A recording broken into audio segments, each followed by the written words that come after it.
Bonjour à tous, merci de nous rejoindre dans la discussion matinale. Nous parlons aujourd'hui d'un plaisir solitaire sur lequel la science et puis la religion ne s'entendent pas. Nous parlons de la masturbation. Beaucoup d'adolescents, même d'adultes, même de couples s'y donnent, recherchant peut-être l'orgasme, j'en sais rien. Ce qui est sûr, on s'y donne pour forcément une certaine sensibilité sexuelle, mais à partir de quand ça devient un problème, mesdames et messieurs? Nous confrontons les idées sur ce plateau avec la science et la spiritualité. La thématique, vous venez de la voir, la masturbation, simple plaisir d'égoïsme ou pathologie du solitaire. Bonjour à tous à nouveau, bienvenue. Voici mes invités.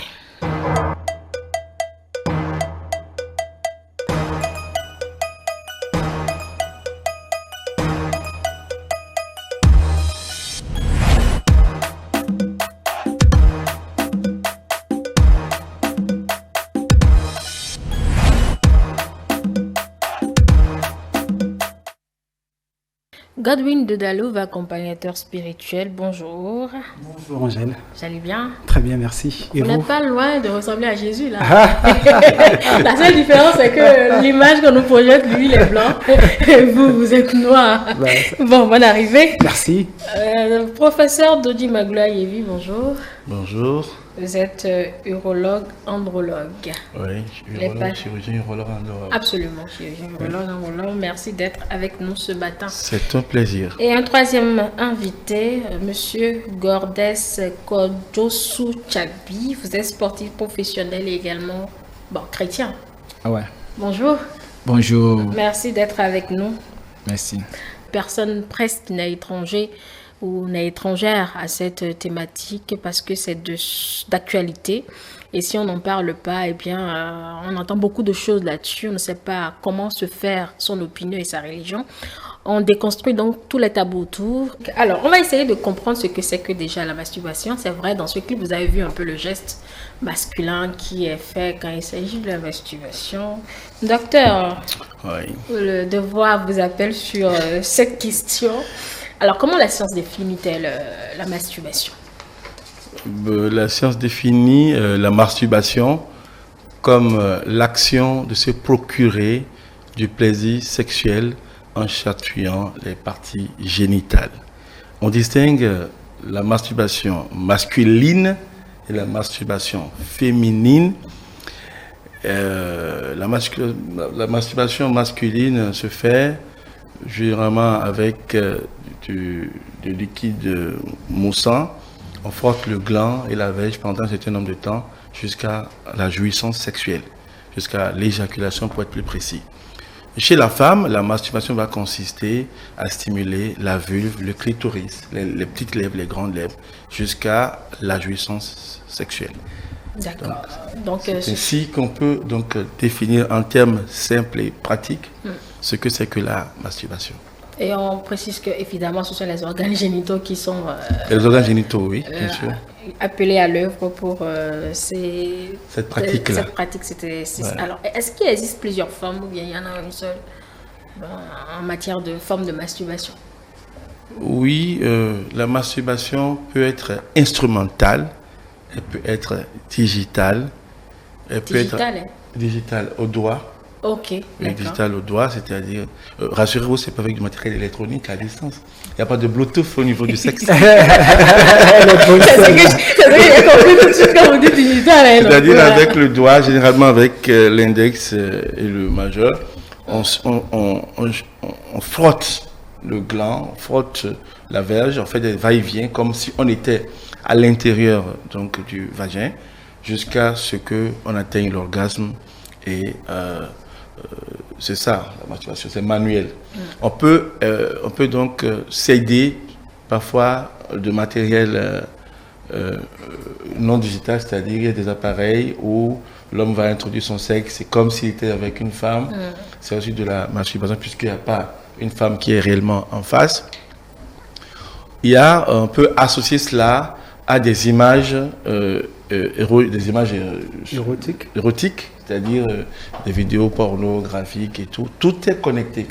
Il y en a qui en ont besoin, il y en a qui n'en ont pas besoin. Tout dépend de la pathologie de chacun. et des fantasmes de chacun. La pathologie de chacun, avez-vous dit, hein? Donc Oui, bien sûr. C'est d'office une pathologie? Lorsqu'on devient dépendant de la masturbation, cela peut donc constituer une source de déséquilibre psychologique et cela peut porter atteinte à la vie en général, professionnelle, familiale et sociale. Monsieur Kodjossou, vous avez dit tout à l'heure, vous nous avez confié la voie pratiquée. Qu'est-ce qui explique ce besoin? Est-ce que c'est la solitude ou bien le manque de femmes? Je ne sais pas moi. Qu'est-ce qui explique votre besoin à vous? Merci. Non, pas un jugement, hein, c'est une question. Merci beaucoup. Pour commencer d'abord, je voudrais ajouter un peu à ce qu'a dit le docteur. La masturbation, c'est spirituel. C'est spirituel, c'est ce que je voudrais ajouter. Parce que quand vous dites spirituel, c'est-à-dire? C'est d'abord dans les pensées que ça quitte. Vous voyez, ça quitte les pensées. D'accord. Et moi, dans mon cas, je voudrais être un peu bref. J'avais eu un moment où il y a des rendez-vous qui ne venaient pas. Ça conduit à ce que tu aies te masturber. Il y a des moments où...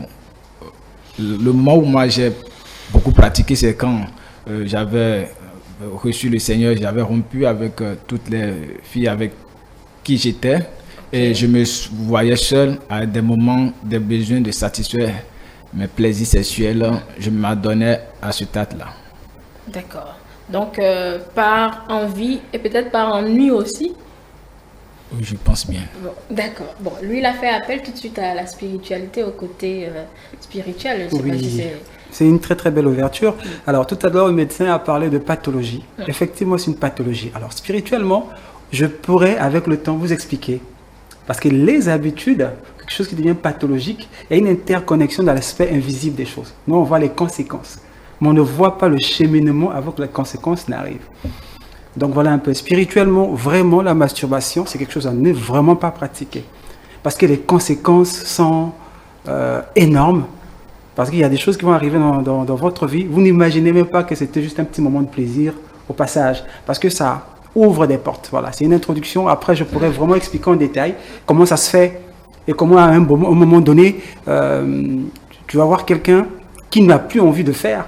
Mais quelque chose va le pousser à le faire. Tout le monde connaît ce cheminement-là. Une période donnée où tu te dis que bon, c'est bon, j'arrête. Mais à un moment donné, il y a quelque chose qui t'amène à le faire. N'est-ce pas simplement le plaisir? Non, malheureusement. L'orgasme qu'on atteint quand on le fait? Non, malheureusement. Ça, c'est la façade. Derrière, il y a tout ce qu'on ne voit pas. Le problème, c'est que sur la Terre, nous sommes dans une dimension physique. Avant la dimension des conséquences arrive, il y a d'abord la dimension de la cause. D'accord? Je ne sais pas si je dois me lancer en même temps. Non, un instant. On va revenir à vous. Le temps que je demande au professeur si c'est si dangereux pour la santé, si on reste du côté scientifique. Oui, je voudrais faire un tour sur les aspects qui ont été abordés. Qu'est-ce qui amène donc les patients à s'adonner à la masturbation? Généralement, c'est des gens qui ont des difficultés pour aborder la femme, des difficultés pour aller vers le sexe opposé. C'est d'abord ça, des difficultés communicationnelles. C'est-à-dire, draguer une femme, ça paraît comme un jeu pour certains, mais pour d'autres, pour des raisons données, soit par rapport à l'éducation familiale, religieuse, sociale, cela dépend donc du milieu dans lequel vous avez vécu, vous pourriez avoir des difficultés pour aller vers le sexe opposé. Et donc ceux qui ont ce problème communicationnel, qui n'ont pas des atouts de drague entre griffes, vont donc s'adonner facilement donc, à la masturbation. Et deuxièmement, il faut dire que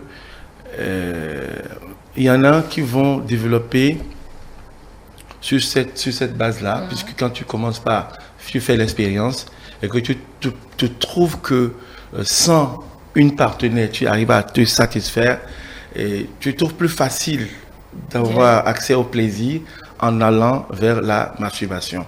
Donc, quand on goûte une fois, il faut toujours regoûter. On a tendance à repartir vers l'acte et c'est presque permanent. Troisièmement, c'est un acte qui, entre griffes, vous permet d'aboutir donc à la satisfaction sexuelle. Donc, il y a une décharge que vous ressentez en vous-même, comme si vous avez eu des rapports sexuels. C'est comme s'il y avait des pulsions. Quand vous êtes en condition de tension interne, tension psychologique, lorsque vous vous masturbez, vous avez l'impression d'avoir été déchargé, d'avoir un soulagement, et cela vous détend en quelque sorte. Et quatrièmement, lorsque le masturbateur rencontre une femme qui l'attire et qui ne peut pas l'aborder pour se satisfaire, pour se convaincre qu'il n'a pas besoin d'elle, il va se replier vers la masturbation. Donc tout compte fait, ces situations vont l'amener souvent à repartir vers la masturbation. Mais il y a des couples qui le font aussi. Pardon ? Il y a des couples qui le font aussi. Oui, les couples, quand on le fait dans le cadre du couple, cela se termine par le coït. Les couples qui se masturbent finissent par le coït, ce qui, sur le plan physiologique et sur le plan médical, réduit le risque qu'ils ont d'avoir des conséquences de cette masturbation sur le plan de la santé. Voilà, donc c'est ça. En réalité, Dieu a bien fait les choses.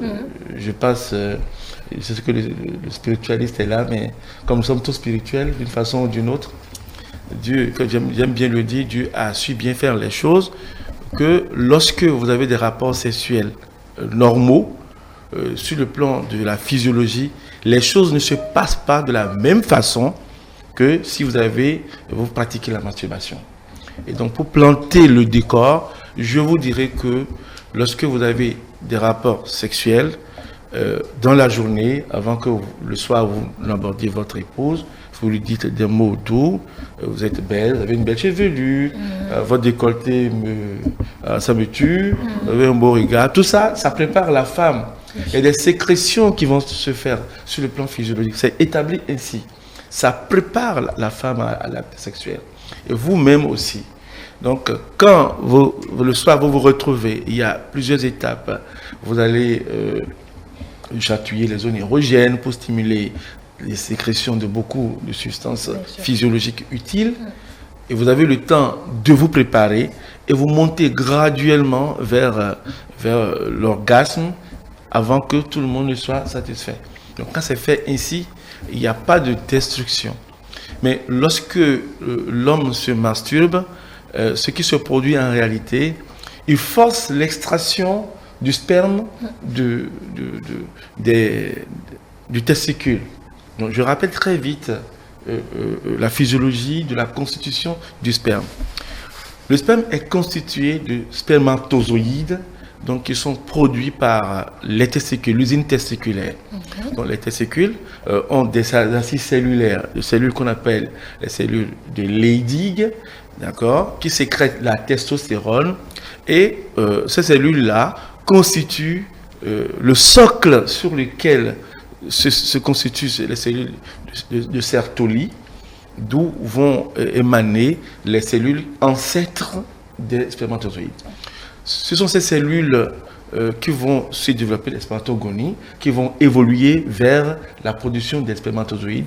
Et le tout se fait dans un système canalaire. Donc les spermatozoïdes vont se retrouver à l'intérieur du canal. Ce canal va ramener les spermatozoïdes au niveau des épididymes, puisqu'on a deux testicules. Et les épididymes vont être des magasins transitoires des spermatozoïdes.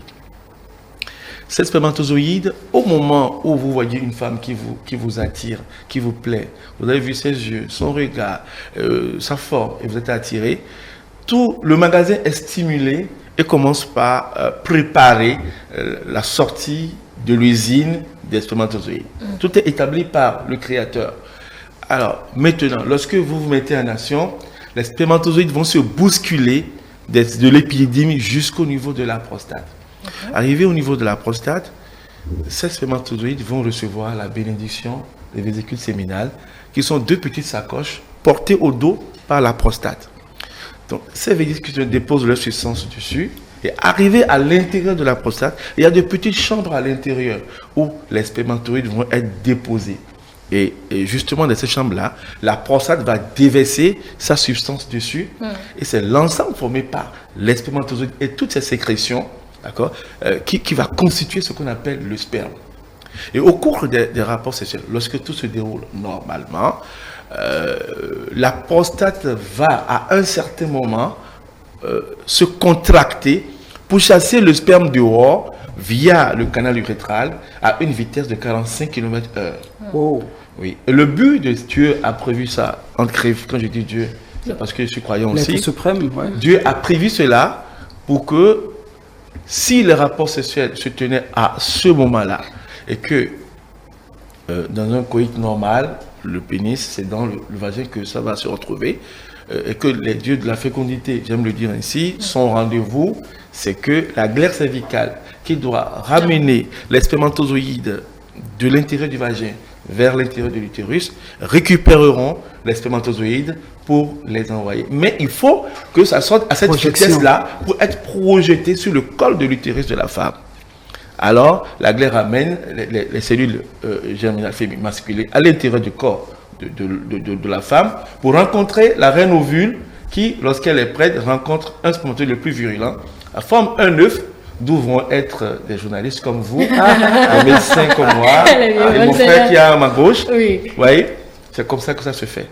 Mais lorsque vous ne respectez pas ces étapes-là et que vous précipitez les choses, vous forcez. La masturbation est un forcing d'excrétion des spermatozoïdes. Vous forcez l'extraction. Vous faites une extraction forcée de cette base cellulaire. Et c'est plus facile d'avoir fréquemment recours à la masturbation que d'avoir des relations sexuelles. Je répète, c'est plus facile. Vous pouvez vous masturber 10 fois dans une journée, alors qu'en temps normal, vous ne pouvez pas avoir 10 rapports sexuels dans une journée. Pas possible. Donc, du coup, celui qui s'adonne à la masturbation va être exposé à cette extraction forcée, fréquente, régulière des spermatozoïdes. Et quand les canaux vont se vider du spermatozoïde, puisqu'il faut 3 mois pour que les spermatogonies se transforment en spermatozoïdes, quand vous faites cette extraction forcée régulière, vous allez faire partie les assises cellulaires et vous détruisez votre système de production de cellules et vous allez jusqu'à détruire les cellules basales, les cellules de Leydig qui produisent la testostérone. Donc, ce qui donc va se passer chez ces patients, avec le temps, ils ne vont plus produire assez de testostérone. Et quand vous ne produisez pas assez de testostérone, le cerveau va réagir. L'hormone de croissance qu'on appelle la GnRH va stimuler l'hypophyse. L'hypophyse va donc sécréter la FSH et la LH qui vont intervenir dans le système de feedback pour stimuler davantage la production de testostérone. Donc les cellules de Leydig que vous perdez, vous ne les retrouvez plus parce qu'il y a un certain nombre de cellules qui quand vous extrayez, c'est fini. Qu'est-ce qui va se passer? L'excès de sécrétion de la GnRH va entraîner une croissance anormale. Les gens qui se masturbent, quand ils le font vraiment très jeunes, ils sont grands de taille. Ils sont grands de taille parce que l'hormone de croissance va être sécrété à l'excès. Ils vont être grands de taille et ils ne vont pas aimer les femmes, ils ne vont pas trop aimer avoir affaire aux femmes parce qu'ils s'autosatisfont déjà. Et ils vont être infertiles. Ils vont être infertiles. On va revenir sur le côté de l'infertilité. J'essaie d'expliquer le plus simplement possible pour que vous compreniez plus tard peut-être les pathologies que je vais évoquer suite à la description que je viens de faire. D'accord. Donc, je note essentiellement que c'est l'excès qui pose tout le problème. J'ai une autre question pour vous, mais je vais revenir à vous. Le temps pour Godwin d'exposer tout le champ spirituel. Le médecin, il a dit tout à l'heure que le forcing crée une certaine dépendance qui amène ceux qui s'y adonnent à ne plus vraiment désirer la femme si c'est un homme. Au finish, ce n'est plus finalement mari de nuit ou femme de nuit, Godwin Dadalov. C'est comme psychologique, une question d'hormones, non? Entre autres, maintenant l'hormone vient d'où? J'ai vraiment bu comme de l'eau l'exposé du médecin, c'était juste magistral et ça me rassure encore chaque fois que je dis que Dieu est un architecte extraordinaire. Et là, le docteur a démontré tout le travail en amont qu'il y a pour fabriquer juste un sperme finalement qu'on jette en quelques secondes. Ouais. Et toutes les conséquences qui peuvent suivre derrière. Alors, j'explique maintenant.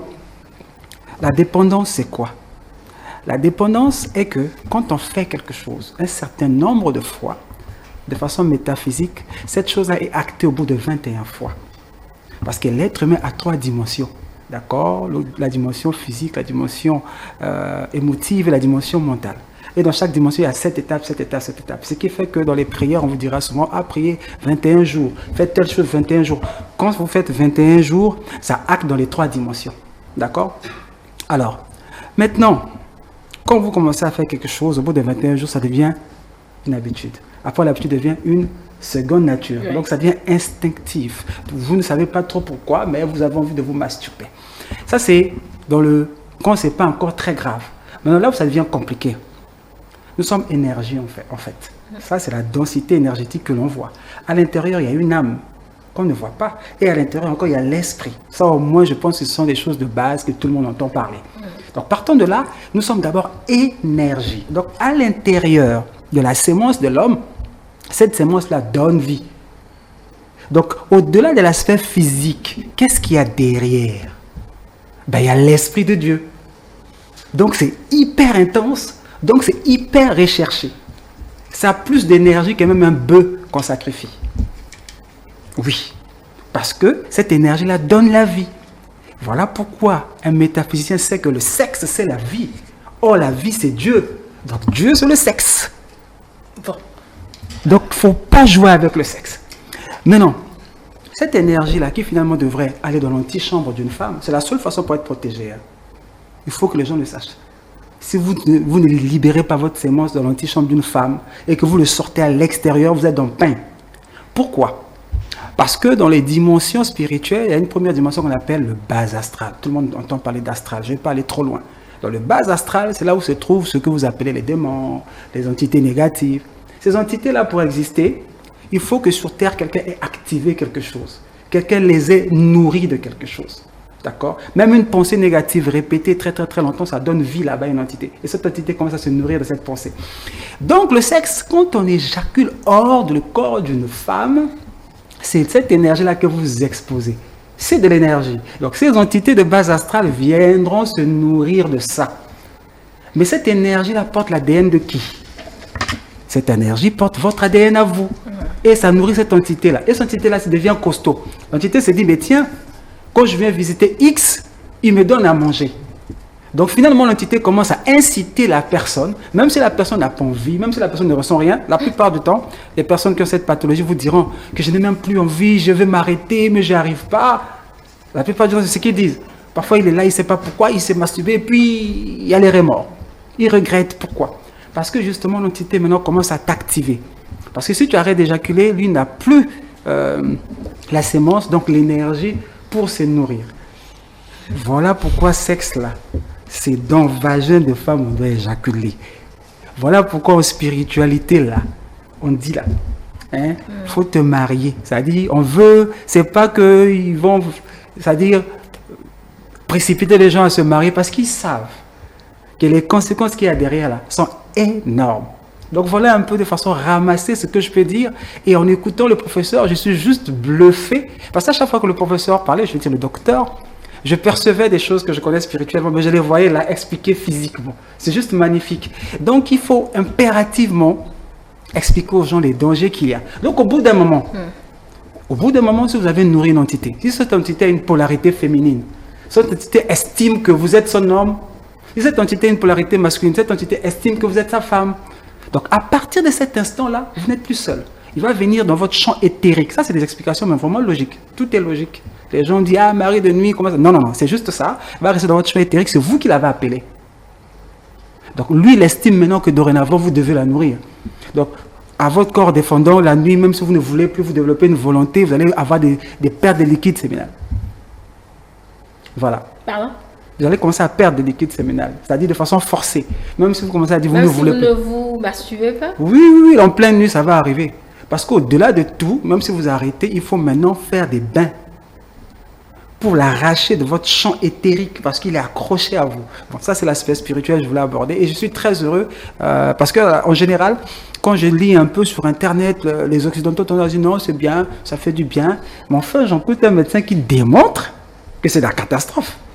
Vous faites bien de lancer le médecin sur ce sujet. Pourtant, professeur, les sexologues nous le recommandent pour connaître son corps. Vous allez répondre à la question tout à l'heure, vous la gardez. Le temps pour moi de lancer M. Tchabi. Vous, à partir de quel moment vous avez compris qu'il faut arrêter?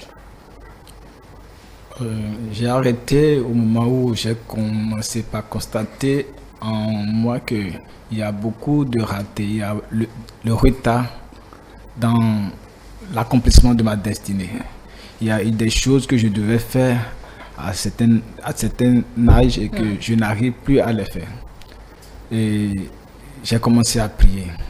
C'est là, le Seigneur m'a révélé. Le Seigneur m'a révélé comment ça se passe. Merci beaucoup à mon frère qui est là, qui nous a expliqué du côté spirituel.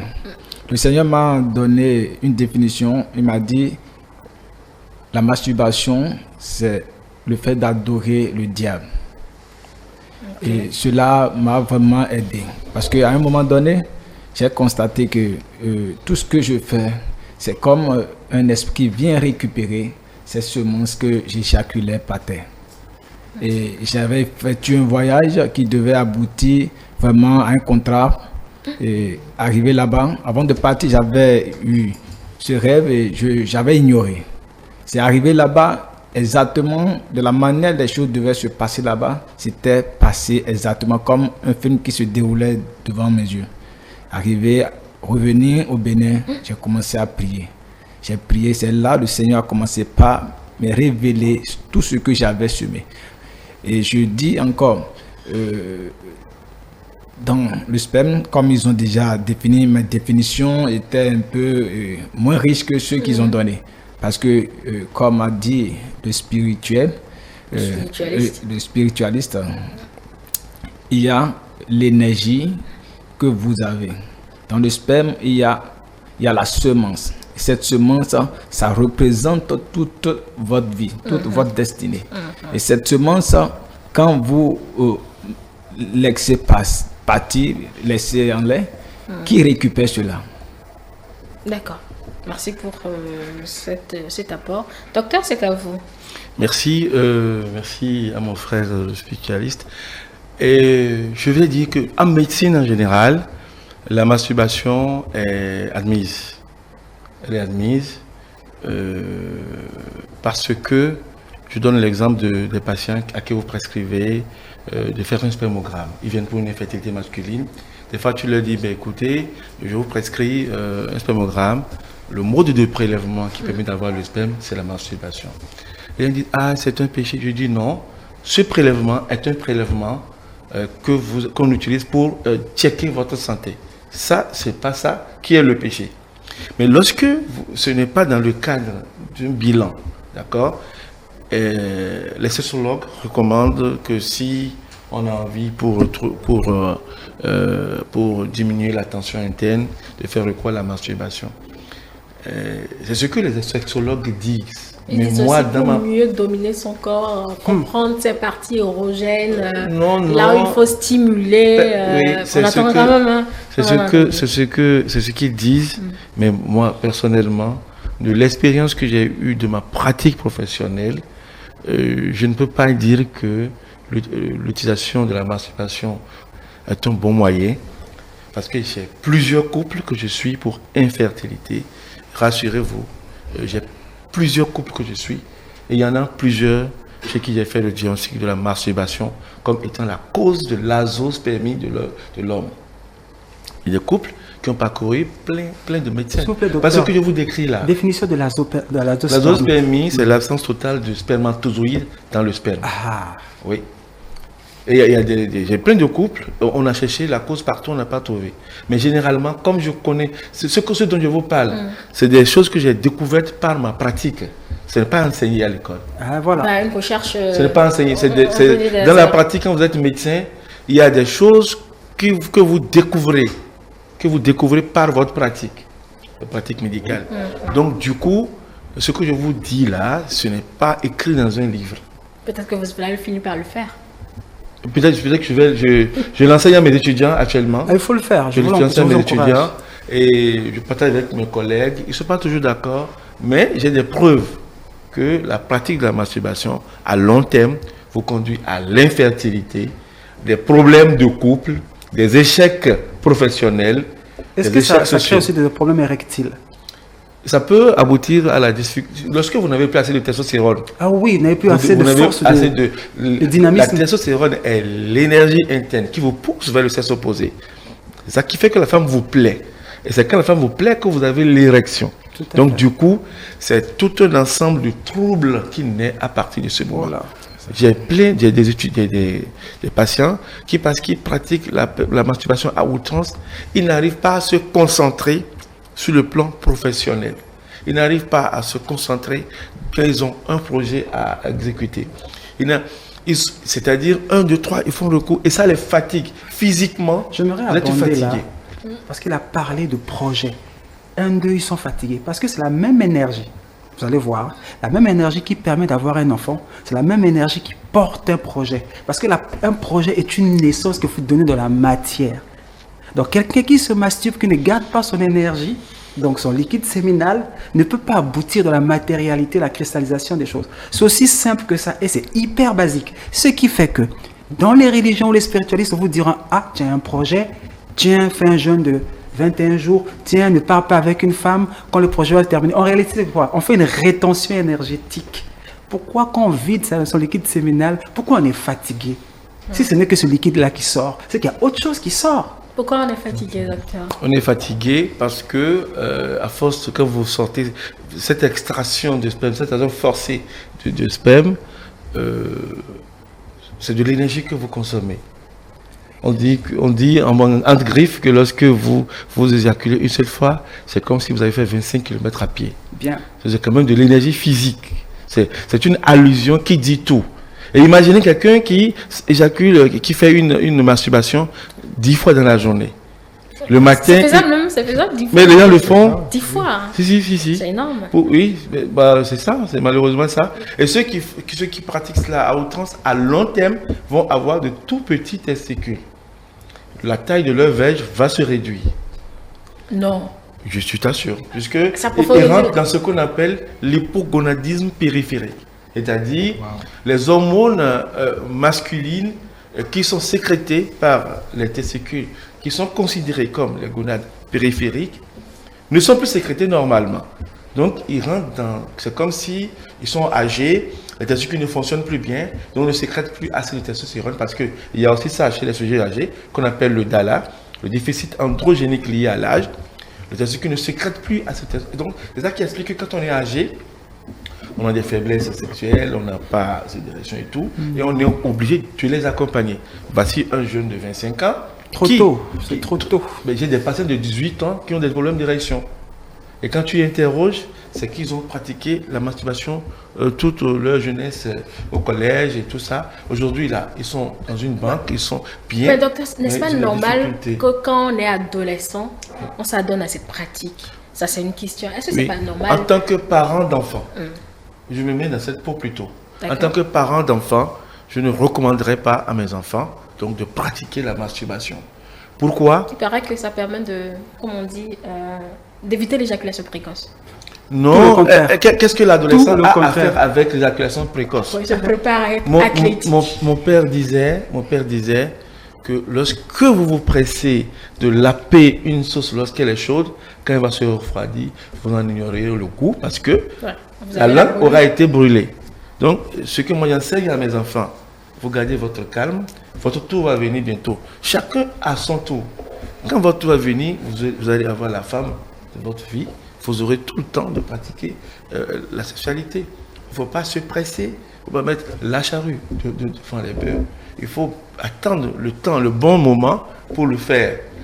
Peut-être que je ne parle pas selon le langage de la science, parce qu'en sexologie, effectivement, on recommande de pratiquer cela parce qu'on recommande que l'enfant ait sa sexualité. Et pour eux, c'est une façon pour l'enfant de vivre sa sexualité. Mais moi, je ne suis pas un suiviste de la science. Parce que après, je dois réfléchir à mon humble avis. Quand on est connaisseur, il faut réfléchir toi-même, faire le point des choses et savoir ce qui est bien pour nous. Vous comprenez? Donc, à mon humble avis, un adolescent qui s'adonne à cette pratique, d'abord, aura un rendement scolaire qui va s'abaisser. Vous allez voir un abaissement sévère des résultats. Un enfant brillant qui ne commence pas à pratiquer cette masturbation, vous allez voir que progressivement, son rendement va baisser. Alors, Pourquoi? je peux Oui. l'expliquer spirituellement. Parce que la même énergie qui nourrit, qui va donner naissance à une vie, c'est la même énergie qui nourrit le cerveau. Exemple, vous allez constater des personnes qui travaillent beaucoup, ont souvent une libido faible. C'est-à-dire qui créent beaucoup, des créatifs, qui travaillent avec la tête. Vous allez constater que quand ils viennent à la maison, ils sont cramés. Il faut peut-être attendre le week-end qu'ils se retrouvent pour qu'ils soient opérationnels. Vous allez remarquer le monsieur dehors, qui est un automate, qui va réparer un véhicule, et c'est ce qu'il fait. Donc, il appelle moins en moins sa matière grise à travailler. Donc, il utilise de moins en moins son énergie sexuelle. Ils ont un appétit sexuel débordant. Vous allez le voir sauter. Et puis, le monsieur, écoute, il gagne des milliards, mais il utilise le cerveau tout le temps. Vous allez remarquer que c'est des personnes qui ne sont pas vraiment portées vers les femmes. Et ils ont l'argent à la maison, à un moment donné, la femme se sent seule. Pas qu'il fait exprès, parce que c'est la même énergie qui fait des bébés, c'est la même énergie qui travaille le mental. Donc, quelqu'un qui passe son temps à éjaculer matin, midi et soir, en général, quand vous l'observez, il est bête. Je vous assure, la preuve, le médecin vient de démontrer que quand un enfant commence à abuser de ça, même s'il avait certaines moyennes, la moyenne baisse. J'ai juste expliqué parce que la même énergie nourrit la... Il faut que tu fasses un choix. Soit que tu l'envoies dans ton mental, ça te booste. Donc, toutes les personnes qui ont finalement un certain background intellectuel, tout ce qui va avec, c'est toujours des personnes qui ont réussi à un moment donné à canaliser et à maîtriser leur sexualité. Ils ne jettent pas ça de gauche à droite. Ils ont tout ça en commun. Observez-les. D'accord? Maintenant, quand on dit les sexologues, il faut y aller, il faut que l'enfant apprenne à découvrir son corps, mais ça va créer ce qu'on appelle le manque de confiance en soi. Vous savez, l'adversité, la femme, c'est une adversité. Dès qu'il y a l'adversité et que vous avez la facilité à côté, qu'est-ce que vous faites? Écoute, de toutes les façons, dans ma chambre... L'adversité ou bien challenge? Non! Je préfère... C'est d'abord de l'adversité après le challenge. Parce que il faut avoir du courage et du cran d'aborder quelqu'un que tu ne connais pas. Lui dire bonjour. Et cette fille-là ou cette dame-là peut être une timide et une réservée qui va avoir une réaction particulière, qui va te faire croire que non, elle a été insensée ou impolie. Et tu vas te Attends, mais c'est un défi. C'est un défi pour un homme pour draguer. Voilà pourquoi ils n'ont pas tous cette capacité-là. Ça s'apprend et on ne sait pas d'où tu sors et c'est difficile. Et on te dit, masturbe-toi, apprends à connaître ton corps. Donc on te montre une facilité et en face de toi une difficulté, mais tu vas choisir la facilité. Donc à un moment donné, quand on commence à se masturber, on appelle ce qu'on appelle une perte de confiance. Toutes les personnes qui se masturbent, c'est des personnes qui n'ont pas confiance en eux. Je vous redonne la parole, docteur. Donc, vous pouvez continuer. Oui, donc cette pratique affaiblit. Et ça va faire que les rendements ne sont pas bons. Et malheureusement, les gens ne comprennent pas.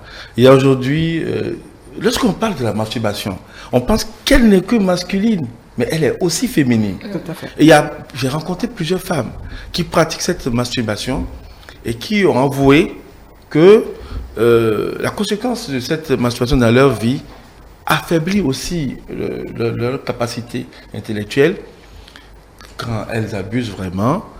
Et cela réduit leur capacité sociale à se laisser aborder par un homme. Lorsqu'un homme les approche et vient leur faire la cour, elles jouent les dures. Et c'est des fausses dures parce que elles ont le fait de la capacité de s'auto-satisfaire va les amener à rater les bonnes opportunités que la nature leur enverra. Et à la longue, elles vont être des femmes bizarres. Et quand elles se marient, la communication n'est pas bonne parce qu'elles s'auto-satisfont. Et quand une femme s'auto-satisfait, elle refuse le sexe à son mari. Elle s'oppose au sexe, c'est tout des alibis, des arguments pour se justifier, ce qui va pousser l'homme vers le dehors. Et voilà, donc les conséquences peuvent être très difficiles à décrire. Vous êtes là pour décourager bon, les pratiquants. Non, en fait, c'est une vérité. C'est de la pratique de mon travail que j'ai compris que ces choses-là sont d'une réalité certaine. Vous savez qu'aujourd'hui au Japon, il y a très peu de couples parce que les jeunes n'ont plus l'habitude d'aller vers la femme, je vais s'opposer. Les jeunes, pour aborder une femme, ont d'énormes difficultés. Voilà. Donc il faut que le jeune sache qu'il y a un temps pour chaque chose et qu'il sache que l'adolescence, ça passe, l'âge de la maturité vient et on a le temps de bien faire les choses. Vous avez abordé la masturbation féminine. Pour les témoignages recueillis, certaines ont confié, bon, évidemment, en off, que elles atteignent mieux l'orgasme ou facilement l'orgasme que quand il y a pénétration normale. Comment cela peut s'expliquer, docteur? Oui, je dis souvent, lorsque j'ai l'opportunité de faire des exposés dans les églises ou avec des jeunes qui se préparent au mariage, que le corps de la femme et le corps de l'homme, c'est comme un territoire avec des zones qui sont très sensibles à la stimulation. Les zones érogènes sont très sensibles à la stimulation. Et chaque homme est un territoire particulier à explorer. Il faut prendre le temps de découvrir le corps de son ou de sa partenaire. Et cet exercice, les gens ne se livrent pas souvent à cela. Ils pensent que le sexe est un automatisme qui est général et qui se pratiquera de la même façon. Il y en a qui s'abonnent à la pornographie et croient que ce sont ces pratiques qui permettent de satisfaire. Non, non, non. Il y a des femmes qui sont sensibles seulement quand vous leur mettez les mains dans les cheveux. Il y a des femmes qui sont sensibles lorsque vous leur chatouillez le cou. Il y a des femmes, lorsque vous chatouillez les poplités, c'est-à-dire l'espace derrière le genou, qu'elles vont réagir.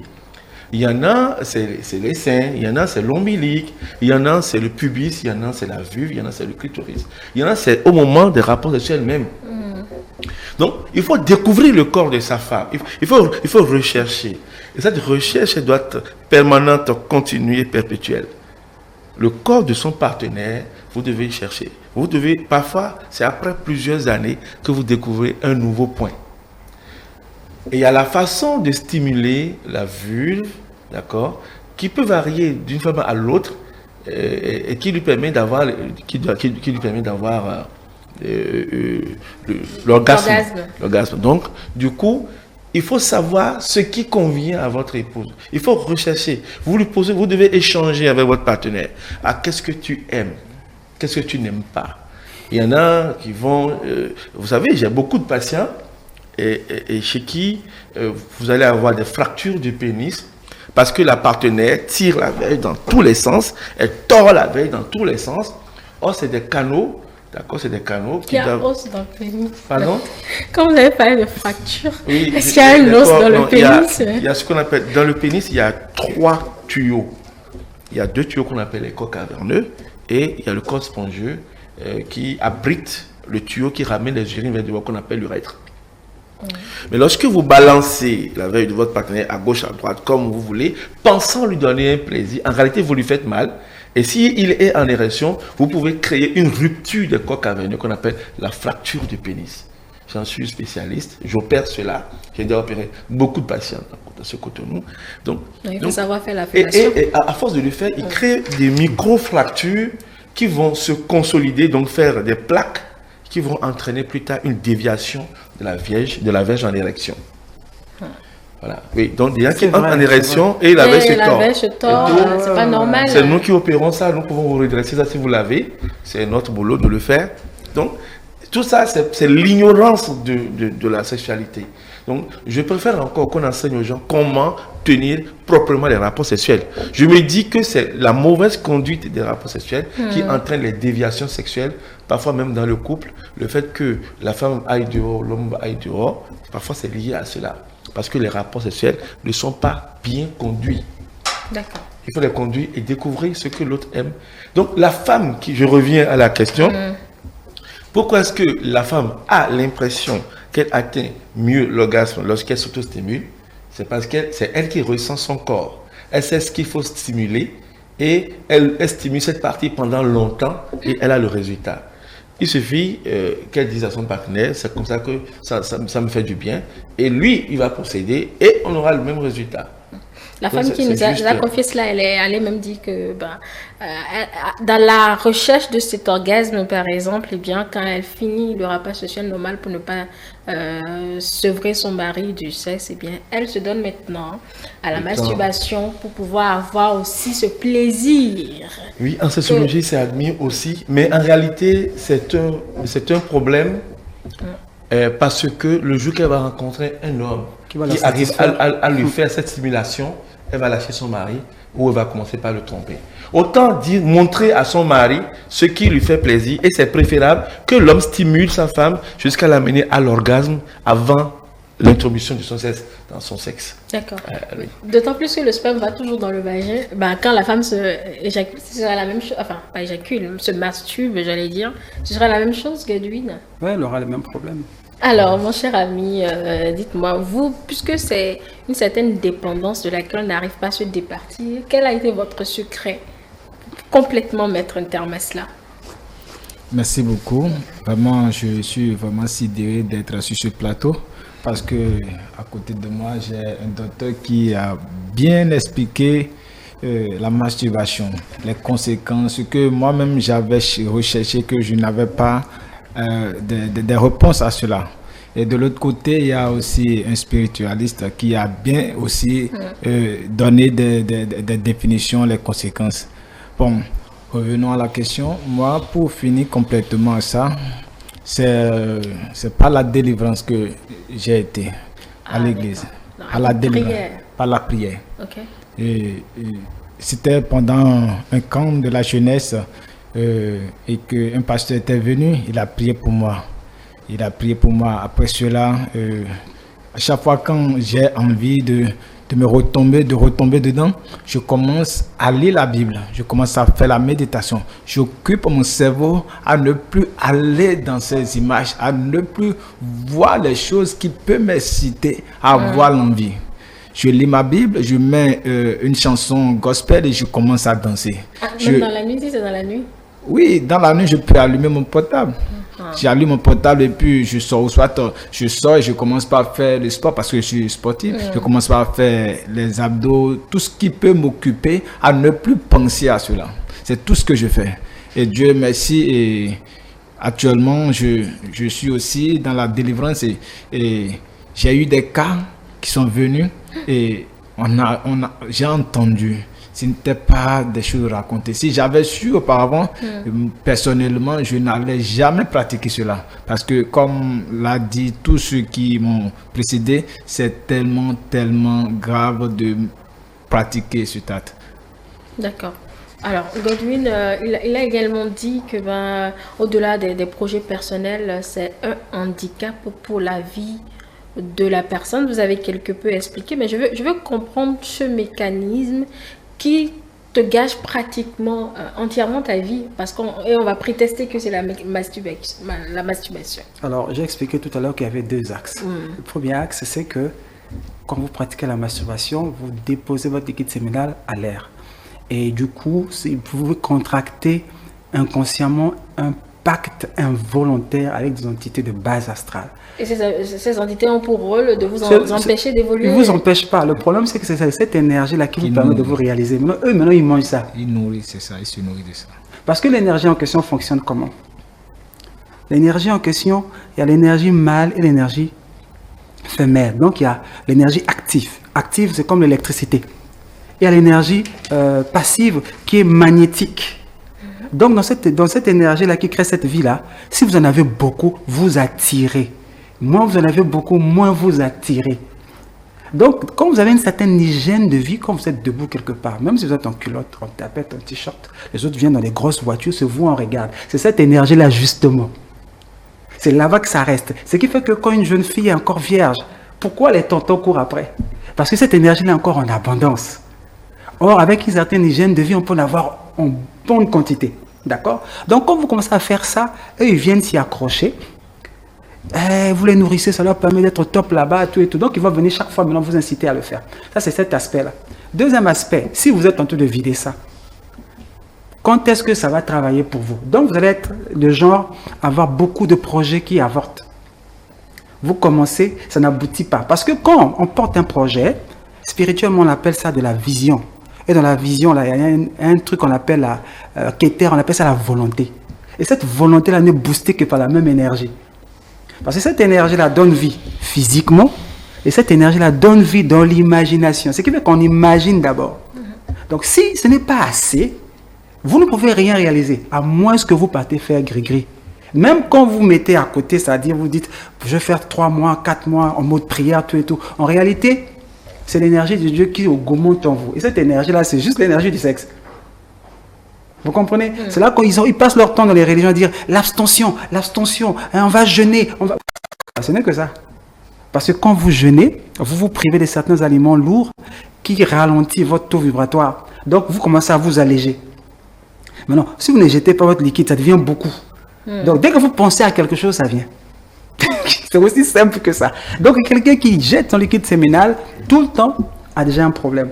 Voilà pourquoi la sagesse voudrait que vous ayez une femme. Mais il faut faire le choix d'une bonne femme, donc une bonne terre. La femme, c'est la terre. Et comme dans une terre, quand on met une graine d'arachide, on peut arroser.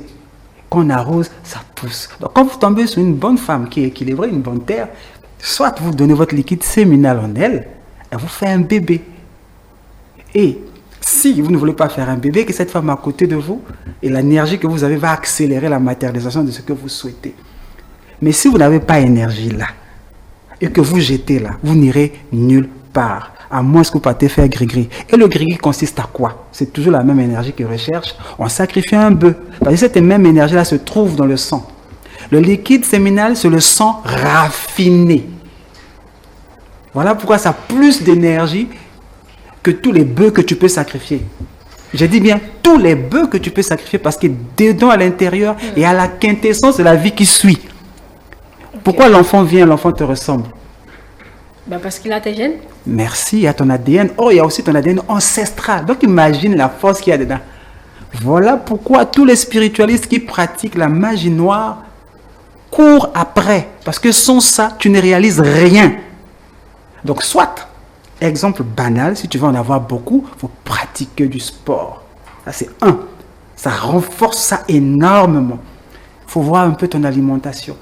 Il faut avoir des valeurs. C'est aussi simple que ça. Quand on dit spiritualité, ce n'est que ça.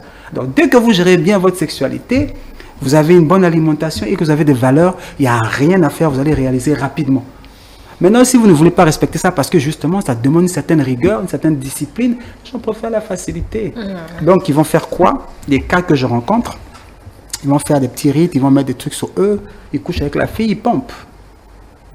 Mais quand je vois la fille, la même fille qui fleurit quelquefois, je vois la même fille, elle est vide. Je suis triste parce que je sais que ce qui s'est passé déjà, tout et tout. Et ça va chez lui et lui il se réalise. Donc c'est cette énergie-là. L'énergie-là, c'est le deal. L'énergie-là, c'est la vie. De toute façon, ça fait des bébés, c'est comme ça réalise la vie. Okay. Donc cette affaire-là, il ne faut pas jouer avec ça. Donc c'est pas... Et puis quand j'écoutais le médecin, j'étais tellement impressionné qu'il a donné les détails, mais c'est une machine d'une précision. On va lui donner un autre doctorat. Ah non, donc il faut écrire, donc, et expliquer ce genre de choses-là. Et surtout à notre jeunesse. C'est devenu tellement banal. Ouais. Mais écoutez, il faut être en mesure de regarder quelqu'un, on te fait la cour, mais tu n'y vas pas. Parce que les gens, en fait, n'ont pas les enjeux. Si tu as les enjeux, tu sais que cette affaire-là, c'est ça qui fait que tu es là. Et cette affaire-là, c'est ça qui fait que tu te projettes, tu te bâtis, tu construis là. Ah, la plus belle femme de la terre viendra devant toi, tu diras que parce que j'ai un plan, moi. Tu vides. Et puis, maintenant, je vais donner une clé pour que vous vous rendiez compte. Quelqu'un qui a beaucoup d'énergie sexuelle est beaucoup prisé par les femmes. Parce que la femme ressent cette énergie-là. Et cette énergie-là encore, je vais terminer. C'est cette même énergie-là qui attire l'argent. Ce qui fait qu'on dit, ouais, dès que les femmes ont commencé à le fréquenter, la vie a changé. Non, la femme ressent cette énergie-là parce qu'on a mis une balise en elle pour détecter ça. Parce qu'il faut qu'elle aille avec un homme responsable, un homme qui a les moyens. Donc quand un homme a cette énergie-là, même en potentiel, la femme ressent ça. Elle ressent ça et elle s'approche. Et vous allez constater que dès que vous avez beaucoup d'énergie, il y a plusieurs femmes qui commencent à tourner autour de vous. Maintenant, à vous d'être concentré pour ne pas donner ça à n'importe qui. Parce que vous rentrez sur une femme, qu'est-ce qu'elle fait? Elle récupère. Mais au bout d'un moment, c'est ça qui l'a attiré. Au bout d'un moment, elle constate que tu n'as plus ça. Ben, elle s'ennuie, elle s'en va. Bon, ça, c'est vraiment des secrets que j'ai voulu partager. Donc, Quand vous demandez, il faut avoir une femme forcément et éviter la masturbation. Bon, finalement, la femme, là, elle aura du boulot. Hein. Elle aura du boulot. Non, faut pas dire ça. Parce que si c'est bien fait, que vous êtes fusionnel, c'est toujours un plaisir. Non, mais sérieux, c'est quand ça ressemble à une punition que c'est un problème. D'accord. Bon, docteur, c'est vrai qu'on a parlé des conséquences ça et là. On va revenir à la science. Vous avez parlé de l'infertilité comme conséquence plausible. Oui. Également, vous avez dit la diminution de la verge. Oui, quand la masturbation est pratiquée très tôt et que le jeune homme n'a pas encore atteint la maturité, c'est-à-dire cette croissance-là se fait jusqu'à l'âge de 21 ans, il entraîne une baisse anormale du taux de testostérone. Donc, du coup, il va faire ce qu'on appelle un hypogonadisme périphérique qu'il aura induit par sa masturbation à outrance. Donc, du coup, cette hormone devait entraîner l'effet de cette hormone en réalité, de la testostérone, c'est d'agir sur ce qu'on appelle les effecteurs. Le développement de la prostate, le développement du pénis, la pilosité masculine qui doit être losangique alors qu'elle est triangulaire chez la femme, à base supérieure. C'est-à-dire un homme qui est vraiment masculin, tu vas voir que quand il se déshabille, la pilosité de la poitrine jusqu'en bas, elle est losangique. Elle commence par le haut, elle fait comme ça et elle fait comme ça. Chez la femme, elle n'a rien en haut, tu vas avoir le triangle comme ça. Ouais. Vous allez voir les hommes, des gens qui viennent en consultation, ils n'ont pas la pilosité losangique. C'est qu'ils n'ont pas eu assez de testostérone pour avoir la pilosité qui répond à la masculinité. Donc déjà, c'est là pour qu'il y a un déficit d'hormones à leur niveau. Et ça peut être induit par une masturbation chronique. Okay. Donc ces gens de personnes vont avoir une taille de la verge qui n'aura pas eu l'opportunité de grandir assez parce qu'ils ont coupé l'alimentation de cette croissance pour avoir pratiqué à outrance la masturbation. Vous comprenez? Donc c'est très délicat. Les gens ne savent pas toujours. Et voilà. Donc il y a ces signes-là qu'on peut avoir. La taille des testicules qui peut devenir petit parce que à force d'extraire les cellules qui doivent sécréter la testostérone, les testicules deviennent petits parce que ce qui va leur permettre eux-mêmes les testicules de se développer parce qu'ils sont les effecteurs de l'hormone qu'ils sécrètent. Nous sommes construits de façon extraordinaire. Absolument. Je dis souvent que celui qui arrive à découvrir une petite portion de ce que le Créateur a créé, on l'appelle savant. C'est vrai en plus. C'est vrai. Donc du coup, moi j'ai découvert ces choses-là dans ma pratique et je suis en train d'écrire un livre dessus qui va sortir bientôt, effectivement. Donc cet hypogonadisme a des conséquences énormes. Donc ça va faire que c'est des gens qui seront fatigués tout le temps. Parce que l'hormone masculine est l'hormone de la vitalité. Même les femmes ont un peu d'hormone masculine. Est-ce que vous le saviez? Oui. Les femmes ont des androgènes sécrétés par les glandes surrénales. Ok. Donc il y a toujours un peu de masculinité en la femme. C'est pour l'équilibre. C'est pour l'équilibre. Voilà. Donc du coup, lorsque vous créez ce déséquilibre, cela vous défaçonne. Vous n'êtes plus tel que vous avez été construit dès le départ et des pathologies peuvent naître. Ce n'est pas toujours sûr parce qu'il y a plusieurs qui, pour avoir pratiqué ces choses, se sont mariés, n'ont jamais eu d'enfants et n'ont pas pu enceinter une femme. Et c'est vraiment dommage parce que, vu notre société actuelle où lorsque vous n'avez pas d'enfants, je ne dis pas que c'est l'idéal, mais tout le monde en parle, vous-même vous êtes embêté, votre épouse est embêtée. L'église en parle, les parents, les amis, c'est vraiment embêtant. Mais pour s'être procuré du plaisir, on ne vous y a pas forcé, on ne vous a pas mis une arme sur les tempes pour vous y obliger, et vous avez pratiqué par vous-même. Et cela vous détruit un peu de votre vie. Il y a des gens qui arrivent, je vous dis, qui sont aujourd'hui de grands cadres, mais qui n'auront jamais d'enfants nés d'eux, parce que tout est détruit là. Voilà. Donc c'est très complexe. Et j'éveille souvent la conscience de mes étudiants quand j'ai l'opportunité d'en parler. C'est vrai que ce n'est pas très connu dans la pratique. Les médecins ne savent pas ça, ce n'est pas écrit. Ce n'est pas écrit, ce n'est écrit nulle part. Il faut savoir que la masturbation peut détruire sur le plan physiologique, sur le plan physique, sur le plan relationnel, sur le plan social. Et ça, c'est malheureusement vrai. On va faire une petite pause pour revenir parler de comment on s'en sort, Godwin. Parce il faut bien savoir comment on se libère. Mon cher ami, lui, il a fait un coup de prière et il a confié que l'envie vient, l'envie revient. Donc, au finish, on est voué à les deux. En fait, en réalité, ce qui se passe lorsque vous masturbez, c'est une quête, je ne vais pas dire malsaine, du plaisir. C'est une quête forte de plaisir que vous essayez de satisfaire. Et vous vous autoprocurez du plaisir. C'est un plaisir auquel vous accédez facilement. Vous voyez, là où vous êtes là, avant de vous aborder et aller au sexe avec vous, imaginez tout le discours que je dois faire, je dois négocier. Absolument. Je dois, encore que si vous êtes marié, c'est un blocage. Ouais, je n'aurai pas le courage d'aller jusque là. Imaginez, même pour une jeune fille, c'est pareil. Ouais. Donc, on refuse d'affronter l'adversité que constitue la femme, de franchir l'obstacle de la communication. Et ça, c'est un problème. Et c'est pas bien. Donc, du coup, on tombe dans ce piège. C'est très dangereux.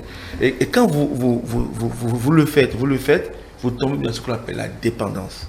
La dépendance, c'est quelque chose qui vous arrive dont vous ne pouvez plus vous passer. Vous ne pouvez plus vous passer. Et voilà, donc vous ne trouvez votre équilibre que lorsque vous la pratiquez. Sinon, vous sentez qu'il y a un manque qui s'exprime en vous. Vous sentez que sans ça, vous n'êtes pas normal. Une addiction, voilà. Donc, le plus dramatique, c'est quand on a fini. Qu'est-ce que j'ai fait là? Je préfère avoir une addiction à ma femme que d'avoir une addiction à la masturbation. Oui, ça c'est quand vous avez une femme. Et on va parler justement du traitement. Godwin, le traitement. Ouais. Oui.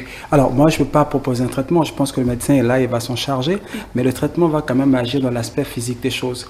Au-delà de tout, il faut comprendre que avant que quelque chose ne soit pratiqué, il y a d'abord l'aspect mental. Hein? Les gens visualisent. Tout ce qui nous arrive, on le pense toujours.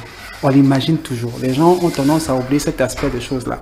Et quand vous pensez à quelque chose, vous le souhaitez quelque chose, c'est une progression naturelle. Vous commencez à avoir une émotion liée à la chose.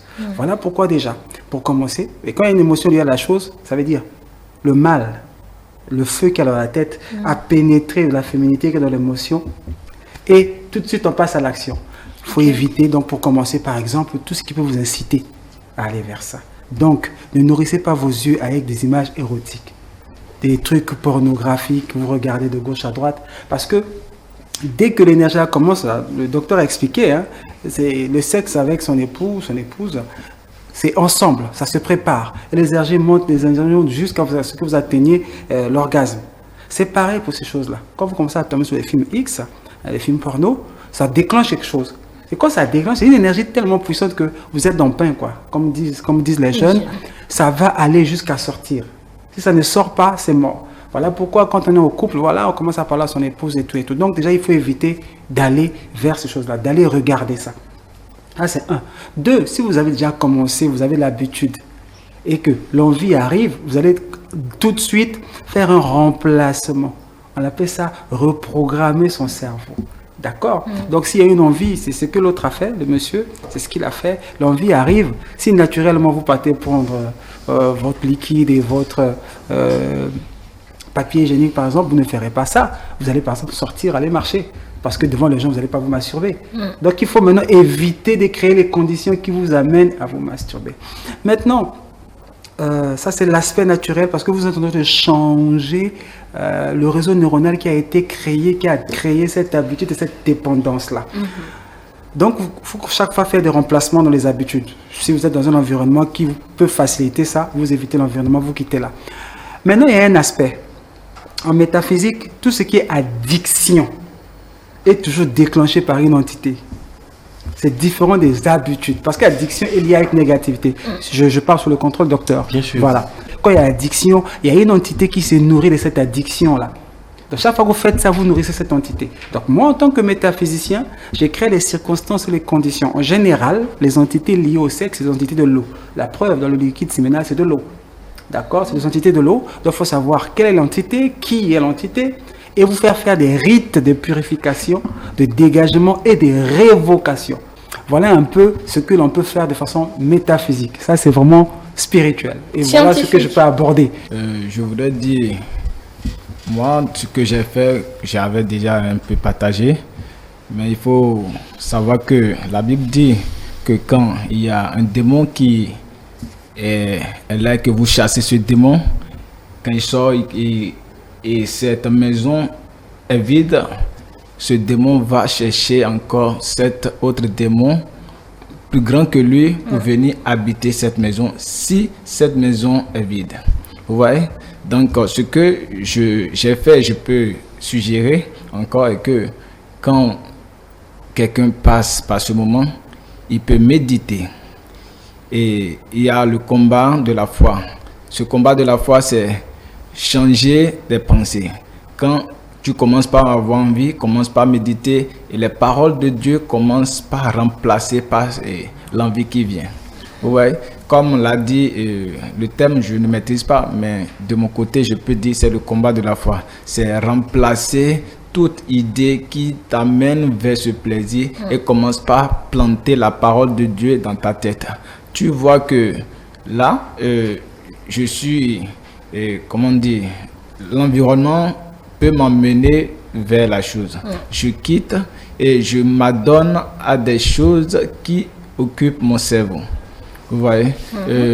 Il y a aussi l'autre aspect, pour renvoyer cette entité complètement de là, il faut passer à la délivrance de mon côté. J'ai passé à la délivrance et ça ne finit pas là. Mais donner toi-même des choses positives pour pouvoir maintenir tes idées claires. Voilà, d'accord. Docteur. La prise en charge de la masturbation, encore que ce n'est pas traité forcément en médecine, ça peut être traité en psychiatrie, parce que lorsque le patient se rend compte que ça le détruit et qu'on l'envoie vers un psychiatre, c'est là que la démarche thérapeutique va commencer. Mais tant que le patient n'a pas conscience de ça, on considère que c'est normal.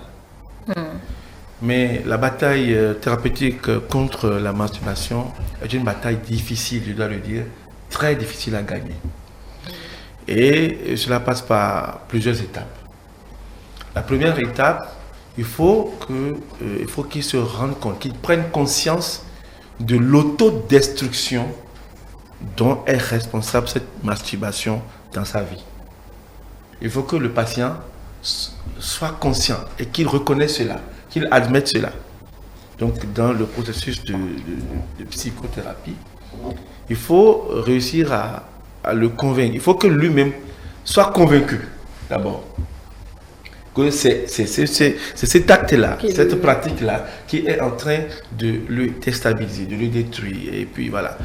Et deuxièmement, il faut qu'il prenne la décision donc, de l'abandonner. Il faut qu'il prenne la décision de l'abandonner. Bon, quand il prend la décision de l'abandonner, il y a des choses à faire. Il faut l'interroger pour savoir quelles sont les conditions dans lesquelles cela se produit souvent. La plupart du temps, c'est lorsque le patient est seul, lorsqu'il voit des images érotiques passer, lorsqu'il voit une femme qui l'attire, lorsqu'il a des difficultés.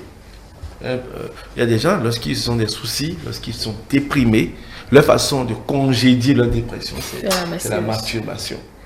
Il y en a, c'est lorsqu'ils sont en colère contre leur femme, contre leur père, contre leur ami. Voilà, pour se soulager, ils vont se masturber. Parfois, c'est l'inactivisme, lorsqu'il n'a rien à faire, lorsqu'il n'a pas d'occupation. Très vite, il va donc s'adonner à la masturbation. Il y a d'autres qui carrément programment cela de façon systématique. C'est quand ils sont à la douche, avant de prendre la douche, ils se masturbent. Et ils le font de façon systématique. Quand ils vont aux toilettes, ils se masturbent. Dès qu'ils sont à la douche, ils se masturbent.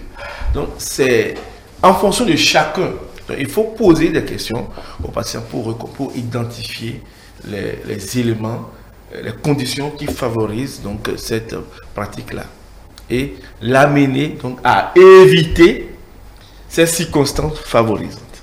D'accord. Voilà. Donc c'est très très important.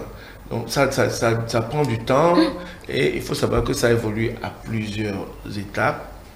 Il faut un accompagnement. Il faut savoir que en plus de l'éviction des circonstances favorisantes, il faut drainer son énergie en s'adonnant à l'activité sportive. Il faut avoir des groupes de sport. Il faut avoir, s'il y a des groupes de méditation,